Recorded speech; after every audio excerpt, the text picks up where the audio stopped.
How's it going, everyone? It's Harvey from Weather Sponge 5000. As we have been seeing new developments with both of the most reliable computer models, and now it's becoming more likely we're going to see a significant winter storm for the Midwest and Northeast by the time we approach the new year. So I hope you guys are all having a great day. As make sure to comment down below your location if you want even more in detail forecasts for your location, and put in the comments respond like saying if you think you're gonna see snowfall in your specific area or not, if you please. So make sure to comment down below if you're interested. But let's take a look right now at the European model. So we're gonna see, of course, there's gonna be a trough moving through that's gonna bring much colder than average conditions throughout the United States, as temperatures will be anywhere between 10 to 20 degrees below average. So you definitely want to be aware of that throughout the Northeast as well as the Midwest. And we do have and you are also going to see some heavy snowfall right over the interior Northeast, more specifically right around the Great Lakes region, where you should expect a decent amount of lake effect snow. So we could be talking about feet of snow rather than inches of snowfall in a lot of these areas. So definitely be aware of that if you're right up along the Great Lakes coast. However, the big event I'm really going to focus on in this video is the snowstorm that's expected to move in by next week. So this should develop right around the Sunday, January 5th timeframe. We do see a pretty elongated area of heavy snowfall throughout the Midwest states. This includes Nebraska, Kansas, South Dakota, as well as a small portion of North Dakota, but mostly it's going to be south of North Dakota where the heaviest snowfall will be. And we see the European model does develop this quite a bit, where the area of snowfall is quite large. And then continuing to move forward, we see that as we approach the Monday time frame, we see that this storm system definitely becomes quite a bit powerful in this scenario, where we see that this snowfall extends as far west as Missouri, but as far east as Virginia, bringing heavy snowfall throughout this entire area. And we see that very classic bow echo look that's typically associated with strong mid-latitude low pressure systems during the winter time frame. So this really shows that this storm system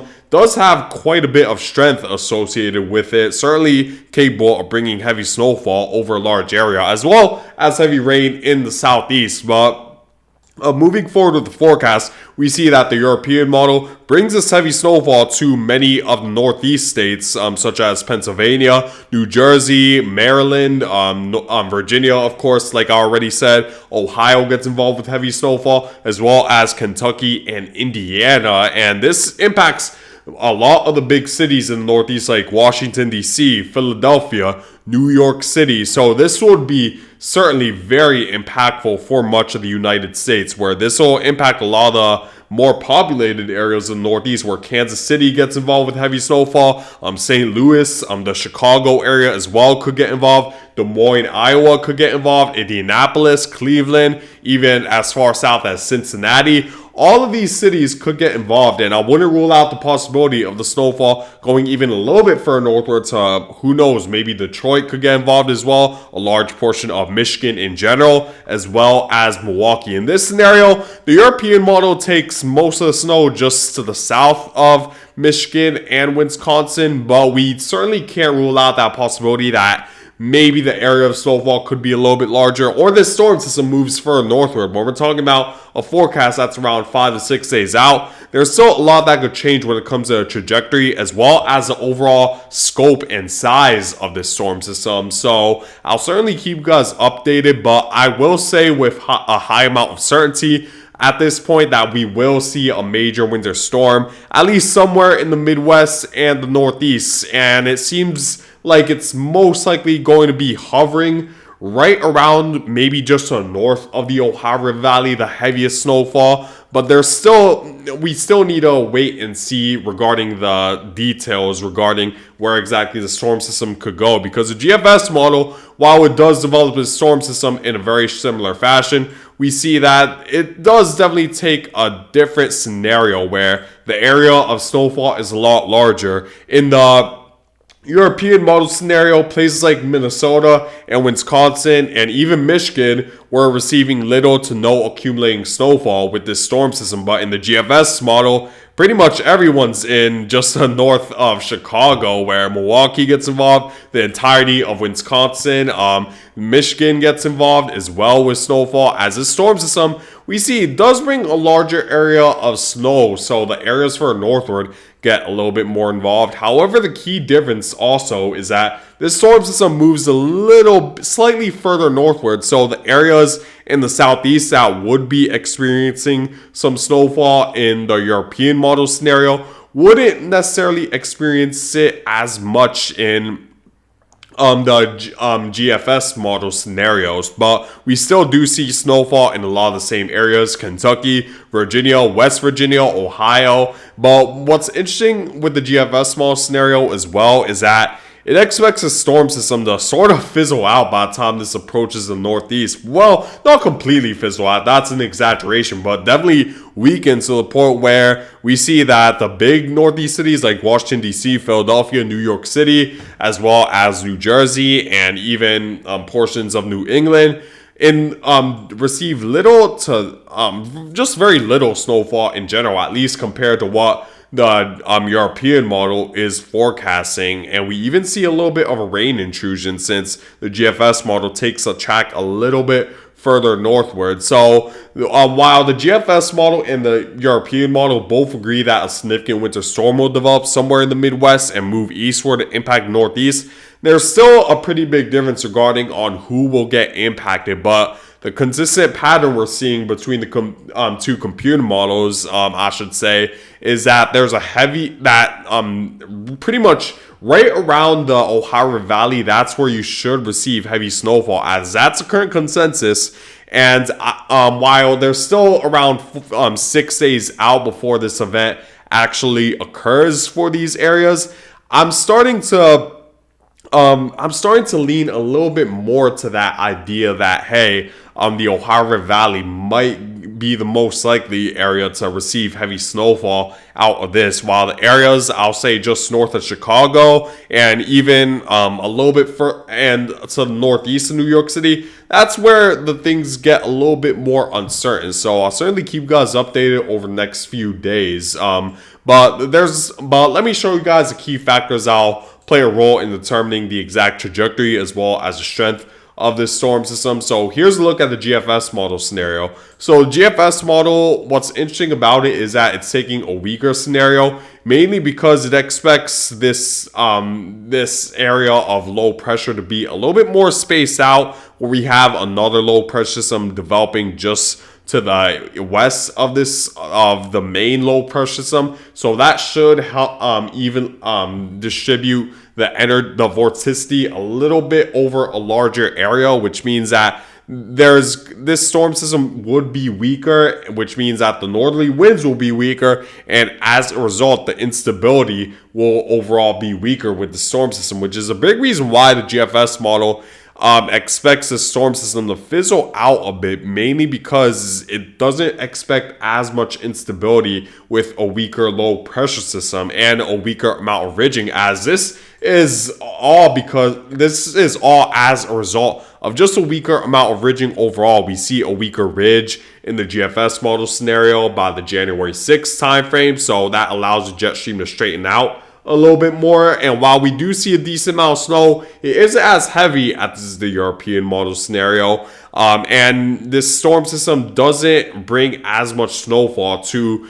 the northeast and fizzles out quite a bit by the time it reaches the northeast. And the reason why the GFS model is also expecting the snowfall to move a little bit further northward is because it expects less ridging just to the north of it. We're definitely going to need to pay close attention to see how much ridging will be just to the north of this storm system and how much ridging will be to the east of this storm system, because the stronger the ridging, the stronger of a storm we'll see, where we would see heavier snowfall totals, but it might be a little bit more localized to the Ohio Valley rather than extending northward into Wisconsin, Michigan, and even up into Minnesota, because the ridging would pretty much shield those areas from receiving that snowfall associated with this low pressure system, which is exactly what the European model is forecasting. We see in the European model scenario, the ridging is quite a bit stronger just to the north of it, so we see the snowfall mainly relegated to the areas further southward, mainly over the Ohio River Valley. So taking a quick look at that, the storm is a lot stronger. The ridging is stronger just to the north of it. We do see at least a little bit more ridging and to the west and to the east of this storm system. So that overall enhances the pressure gradient, the wind speed, and the instability in general. So we see the storm system take a trajectory further southward. It's more powerful, and you expect see heavier snowfall in a lot of these areas. So that's definitely something to keep in mind with that forecast. The European model also doesn't take the snowfall as further southward because, like I said, the snowfall would be a little bit more localized in the European model scenario, where the energy would be more concentrated over a smaller area. But that means, I'll say, less people experience snowfall in that scenario.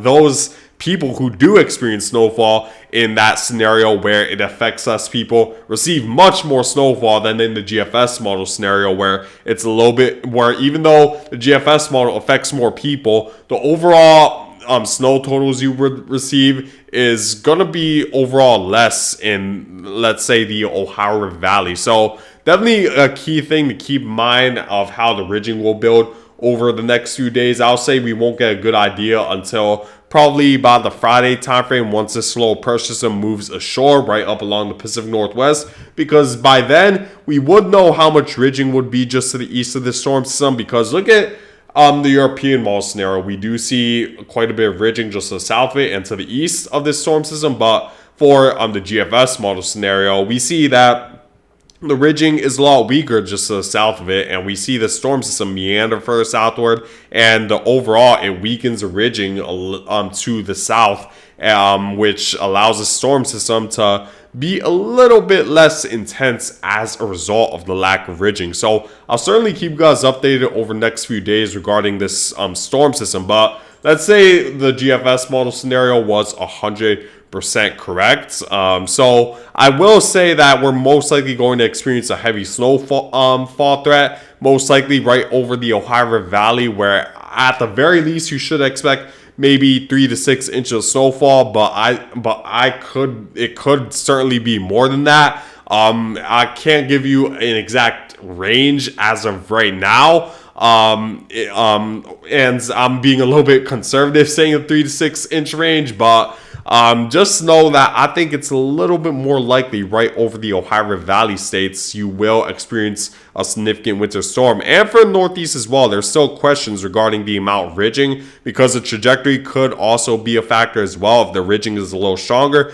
we could see a track a little bit further northward as well, where some areas are receiving snowfall right now experience a rain event. But we see even heavy snowfall moving as far south as Arkansas in the GFS model scenario. Tennessee gets involved, portions of North Carolina. So this is very expansive in the GFS model scenario, and even Wisconsin and Minnesota and North Dakota get involved. But taking a look at the European model snowfall forecast, we see that it still brings a heavy amount of snowfall, a large area of 6 to 12 inches of snowfall for places like St. Louis, Kansas City, Indianapolis, Cincinnati, Cleveland. All these areas experiencing heavy snowfall, while in the European model scenario, it does still bring 3 to 6 inches of snowfall to the Northeast, like Washington, D.C., Philadelphia, New York City. But the key difference is that the snowfall doesn't move as far south. So Arkansas and Tennessee in the GFS model scenario, you're experiencing accumulating snowfall. But in the European model scenario, you're experiencing no snowfall at all. As like I said, the European model's forecast is expecting snowfall to be a little bit more narrow and localized over the Ohio River Valley and extending into the Midwest and portions of the Northeast as well. So we're definitely going to see which computer model will lean toward the other to really determine what exactly we're going to see by the time we approach the January 7th to 6th time frame, once the storm system actually moves through. And I forgot to mention the timing of this. So this should move through right around Sunday through Monday of next week. So this would happen anywhere between January 5th and January 7th for a lot of these areas. So definitely keep that in mind over the next few days. What I could say is that a major snowstorm is likely, and I'll keep you guys updated regarding the exact details of who will receive the heaviest snowfall. But for some more good news for the snow lovers out there, that isn't the only snowfall threat we're watching over the next few weeks, because we have one after that could potentially be one of the biggest snowstorms we've seen, not only in recent memory, but maybe in history, based on some of the scenarios the GFS model has been giving us. So let me give you a quick look at that, because my laptop is running out of battery. So let's take a look at the prior runs, but one of these runs, I think the 0Z run, might have shown that worst case snowfall scenario. So this would happen right around the January 10th time frame, which so it would happen a little bit after this next snowstorm. So definitely keep that in mind. Might have been the 18Z. Okay, it wasn't that. The 12Z run of Sunday. Maybe this one. Okay, it's not showing it as of the recent runs, but there is that possibility of a low pressure system moving to the southeast and could become our worst case scenario. But the European model was certainly showing that scenario. I almost forgot to show you guys the European model scenario where if we were to move a little bit forward, we see that there could be that possibility that this low pressure system becomes our next major snowstorm right around January 10th to 11th. We just need a little bit more ridging just to the east of it, but I'll certainly keep you guys updated over the next few days regarding that possibility. But that's it for now, guys, and I thank you guys for watching.